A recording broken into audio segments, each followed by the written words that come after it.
išgirdęs diagnozę, tu kartais gali susimaišyti. Kaip daugelis žmonių išgirdę, kad osteoporozė arba osteochondrozė, nežino, kas tai yra. Šiandien truputėlį apie osteochondrozę. Tai reiktų sužinoti, kad tai yra lėtinė degeneracinė stuburo liga, kuri pažeidžia tarpslankstelinius diskus, slankstelius ir aplinkinius audinius. Kažkada ir man šitas malonumas buvo.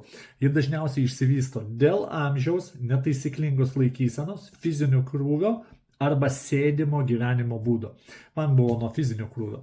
Kas vyksta sergant osteochondrozę? Diskų dehidratacija, sumažėja elastingumas ir gebėjimas amortizuoti smūgius, ką kalbėjau apie senovinių skysčių sumažėjimą praeitame video. Diskų suplonėjimas, tai reiškia padidėjęs spaudimas slanksteliams. Kaulinės ataugos, organizmas bando stabilizuoti stuburą, bet jos gali spausti nervus. Tiesiog užspaudžia nervus ir tarp slankstelinis diskas lenda gilin į nervą, ne? Arba nervų šaknelių dirginimas, kuris sukelia skausmą, tirpimą arba tam tikrų raumenų silpnumą.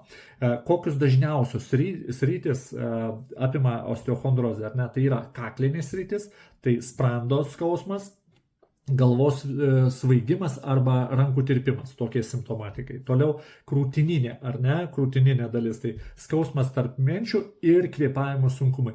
Įkvepiant yra labai sunku, ar ne, skaudėti. Ir juosmeninė, tai yra nugaros sritis, pereinantis į rankas, į kojas ir, aišku, raumenų silpnumas. Tai yra tokie 3 specifiniai, kaip sakant, tos sritis, kurias reikia taisyti, ką reiktų daryti, ilgas sėdėjimas, keičiam, netaisyklinga laikysena, stuburo traumos, antsvoris, rūkymas, genetinės polinkis. Na, o gydymo būdų yra įvairiausių, jeigu nori pasitarti, būtinai parašyk.